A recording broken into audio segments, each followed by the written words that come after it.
मनोज मनोज हमारे साथ है, हमारे साथी वो किसानों के साथ खड़े हैं। मनोज, किसान क्या चाह रहे हैं? हम किसानों से सीधे बात करते हैं। आप ज्वाला प्रसाद जी हैं, आप जो कह रहे थे, थोड़ा सा खेत की तरफ आइए। ये जो आप बता रहे थे कि क्या उम्मीद कर रहे हैं आप नए बजट से? भाई रही मन देख बड़े इनको लघु न दीजिए डार, जहाँ काम आवे सुई का करे तरवार। तो छोटे कोई नहीं पूछ रहा। बड़े क्या चाह रहे हैं बजट में? बजट में ये चाह रहा है कि हमें रेट अच्छे मिले, गेहूं के, लहसुन के, सोयाबीन के, चना के, इनके सबके रेट मिले। भाई सरकार तो डेट दे वहाँ से के 1975 रुपया कुंटल पे क्या वो, लेकिन बनिया 1400 रुपया लें, 1200 लें, तो वो कम से कम एक सम बराबर होना चाहिए। आप किसान सम्मान निधि की बात कर रहे थे।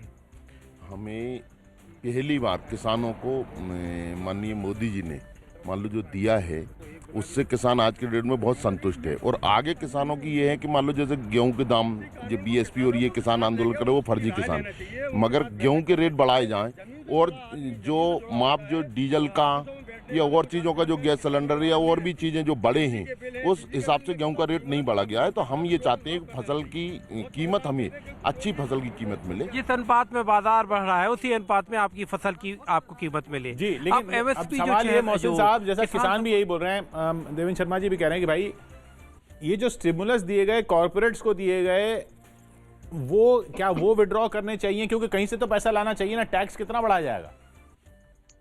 किशोर, देखिए, सभी को उम्मीद होती है, और जब एक अच्छी सरकार चल रही होती है और एक ईमानदार प्रधानमंत्री, दुनिया का सबसे सशक्त नेता आपका प्रधानमंत्री हो, तो सबकी उम्मीदें भी बढ़ जाती हैं। और मुझे लगता है कि बजट आएगा, अभी 1 घंटे के बाद सारी चीजें साफ होंगी, और हमें उम्मीद है कि जो हमारे किसान भाई कह रहे थे, सभी सेक्टर की मैंने बात की है, और खास करके जो मिडिल क्लास वर्ग है उसको लेकर, क्योंकि आपने देखा कि अर्थव्यवस्था पर बहुत बड़ी चोट हुई कोरोना के दौरान। हमने अपने देश को आदरणीय प्रधानमंत्री ने जैसे संभाल दिया है, दुनिया में मिसाल बन गई। तो आज जो बजट आ रहा है, आप मानकर चलिए किशोर कि हम सब उम्मीद करते हैं कि हमारे किसान भाई भी खुश होंगे, हमारे नौजवान भी खुश होंगे, हमारी महिलाएं भी खुश होंगी, सभी लोग, और चाहे कॉर्पोरेट सेक्टर हो, सभी लोग खुश होंगे, क्योंकि बजट अपने आप में बहुत ही सारी चीजों को मद्देनजर रखते हुए बनाया गया है। कहीं से तो पैसा जुटाना होगा। सुरेंद्र राजपूत जी हमारे साथ, सुरेंद्र राजपूत जी हमारे साथ जुड़ गए। राजपूत जी, पिछली बार आपका लिंक टूट गया था, ये बताइए, पैसा जुटाना, जो आपकी नजर में पैसा कहीं से तो जुटाना होगा ना, कहां से जुटाया जाए? देवेंद्र शर्मा जी कह रहे हैं आपकी सरकार के टाइम जो कॉर्पोरेट स्टिमुलस दिया गया था वो अब बंद होना चाहिए।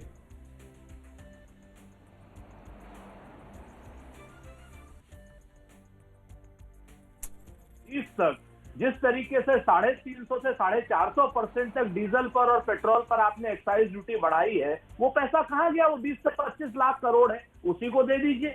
उसके बाद आप जो कॉर्पोरेट को आप जो टैक्स पे रिबेट देते हैं, या एमपीए आप लगातार जो बढ़ा रहे हैं, अगर उसको आप ठीक तरीके से करें तो वो पैसा आप दे दीजिए। आपको तय करना होगा कि आप 5 उद्योगपतियों के लिए बजट ला रहे हैं या 130 करोड़ जनता, मजदूर, किसान, नौजवान और महिलाओं के लिए। तो आप क्या कह रहे हैं कि कॉर्पोरेट टैक्सेशन के रेट्स बढ़ने चाहिए?